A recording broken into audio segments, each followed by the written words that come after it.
മാന്യപ്രേക്ഷകർക്ക് എൻ്റെ പ്രണാമം. പണ്ട് അടൽ ബിഹാരി വാജ്പേയിയോട് അദ്ദേഹം പ്രധാനമന്ത്രി ആവുന്നതിന് മുമ്പ്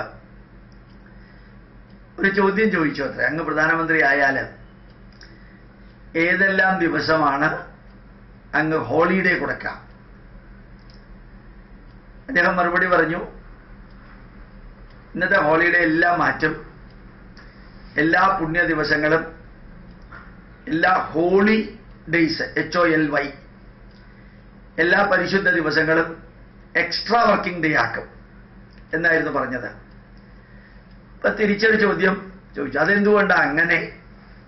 എന്ന് വാജ്പേയി മറുപടി പറഞ്ഞത് ഇങ്ങനെയാണത്രേ, ഞാൻ നേരിട്ട് കേട്ടിട്ടില്ല. ഹിന്ദുക്കൾക്ക് ഭാരതീയർക്ക് 365 ദിവസവും ഹോളിഡേയ്സ് തന്നെയാണ്, പവിത്ര ദിവസങ്ങൾ തന്നെയാണ്. എല്ലാ ദിവസവും നമുക്ക് പവിത്രമാണ്. അതിന് ഓരോ ദിവസത്തിനും ഓരോ പവിത്രത നമ്മൾ കൊടുത്തിട്ടുണ്ടെന്ന് മാത്രം. അങ്ങനെ കൊടുക്കാൻ കാരണം എന്താ? അങ്ങനെ കൊടുത്തു അവര്. അതിനെന്താ കാരണം? ശ്രീകൃഷ്ണൻ ജനിച്ചത് കൃത്യസമയത്ത് എവിടെയാണെന്നൊന്നും ആർക്കും ഒരു ഓർമ്മയില്ല. എന്നാലും ജന്മാഷ്ടമി നമ്മൾ കൊടുത്തു. ത്രേതായുഗത്തിലെ ശ്രീരാമൻ കറക്റ്റ് ചെയ്ത് ഡേറ്റിലാണെന്നുള്ളതൊന്നും വ്യക്തമായിട്ട് പറയാൻ പറ്റില്ല. എന്നാലും നമ്മൾ രാമനവമി കൊടുത്തു. ഈ നരസിംഹമൂർത്തി എന്ന് പറയുന്ന ഒരു മൂർത്തി ഉണ്ടോ? ശരിക്ക് തൂണ് വളർന്ന് വരുന്ന ഒരു പാർട്ടിക്ക് ജന്മദിനമുണ്ടോ? എന്നാലും നമ്മൾ നരസിംഹ ജയന്തി കൊടുത്തു, വാമന ജയന്തി കൊടുത്തു, ഒരു ഡേറ്റ് കൊടുത്തു. എത്രയോ ഏകാദശി ഉണ്ട്, അതിൽ ഒരു ഏകാദശിയെ പിടിച്ച് ഗുരുവായൂർ ഏകാദശിയാക്കി. എത്രയോ ഏകാദശികളിൽ വേറൊരു ഏകാദശിയെ പിടിച്ച് സ്വർഗവാതിൽ ഏകാദശിയാക്കി. സ്വർഗത്തിന് വാതിലുണ്ടോ? അല്ലെങ്കിൽ സ്വർഗം എന്ന് പറയുന്നത് ഏത് ഏരിയയാണ്? ഈ 200 ഏക്കർ യേശുക്രിസ്തുവിന്റെ ആൾക്കാർ കയ്യേറിയതിന്റെ ഒരു വശത്ത് വല്ലതും ആണോ? ആണെന്നൊന്നും തോന്നണില്ല.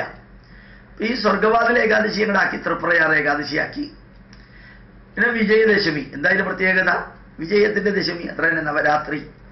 അവിടെ ഈ ദുർഗാദേവി എന്ന് പറയുന്നത് ഒരു സങ്കല്പമാണ്, വ്യക്തിയല്ല. KR ഗൗരിയമ്മയെ പോലെയുള്ള ഒരു ദേവിയൊന്നും ഇല്ല, ഝാൻസി റാണിയെ പോലെയുള്ള ഒരു ദേവിയൊന്നുമില്ല. പക്ഷെ കൈകേയി, കൗസല്യ, സുമിത്ര അതൊക്കെ ജീവിച്ചിരുന്നവരാണ്, ചരിത്ര പുരുഷന്മാരും ചരിത്ര സ്ത്രീകളുമാണ്.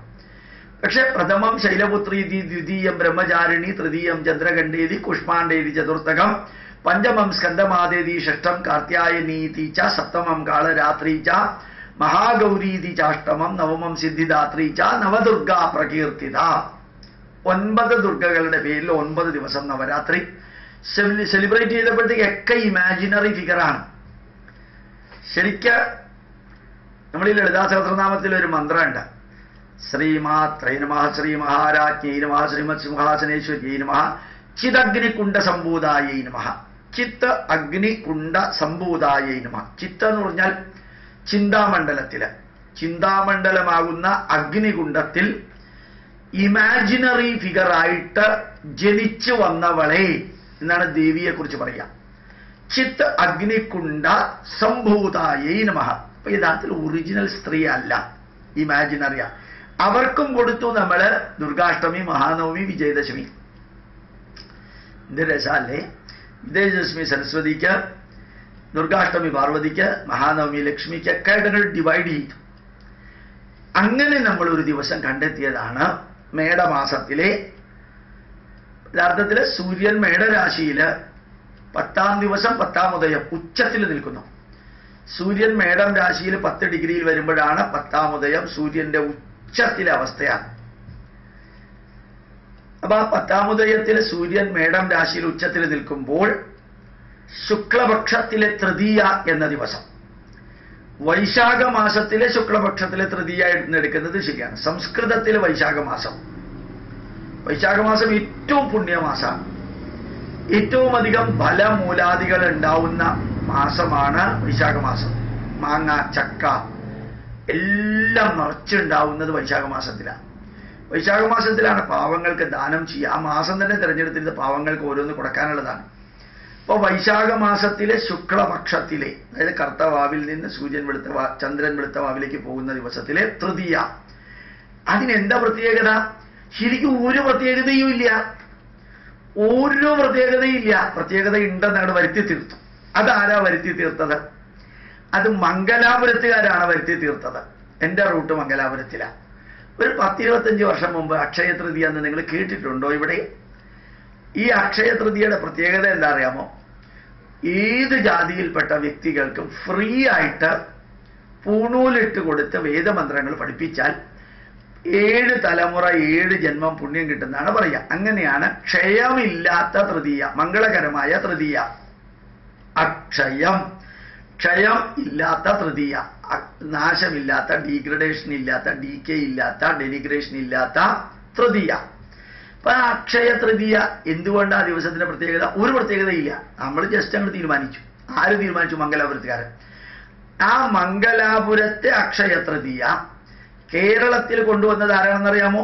ഭീമ ജ്വല്ലേഴ്സാണ്. വിശ്വസിച്ചാലും ഇല്ലെങ്കിലും ഭീമ ജ്വല്ലേഴ്സാണ്. ഈ അക്ഷയ തൃതീയയുടെ വാക്കിൽ ക്ഷയമില്ലാത്ത അവസ്ഥ അവരത് പതുക്കെ പതുക്കെ പതുക്കെ അഡ്വർടൈസ്മെന്റിന് ഉപയോഗിച്ചു. കാരണം ഭീമ ജ്വല്ലേഴ്സ് മംഗലാപുരത്തുകാരാണ്. അപ്പൊ അവരത് അക്ഷയ തൃതീയ മംഗളകരമായിട്ടുള്ള രീതിയിൽ ഉപയോഗിച്ചു. അത് കാണണമെങ്കിൽ നിങ്ങൾ ആലപ്പുഴ മുല്ലയ്ക്കൽ ഭീമ ജ്വല്ലറി പോകണം. ഇന്ന് ഈ അക്ഷയ തൃതീയയുടെ അന്ന് 26, 27 ദിവസങ്ങളിൽ, ഈ മാസം 27, 28 ദിവസങ്ങളിൽ അവർ ഓരോ മണിക്കൂറോടുമ്പോൾ ഷട്ടർ ഇടും. അകത്ത് ചെന്നാൽ പെൻഗ്വിനെ പോലെ അത്രയും മുസ്ലിങ്ങൾ പർദ്ദയിട്ടുകൊണ്ട് നിൽക്കുന്നതാണ് ഈ അക്ഷയ തൃതീയയുടെ സ്വർണം വാങ്ങിക്കാൻ. കാരണം ഐശ്വര്യത്തിനുള്ളതാണ്. ക്ഷയമില്ലാത്ത അവസ്ഥ ഉണ്ടാവാനാണ്. മനസ്സ്, സമ്പത്ത് എല്ലാത്തിനും ഉയർച്ചയ്ക്കുണ്ടാകും.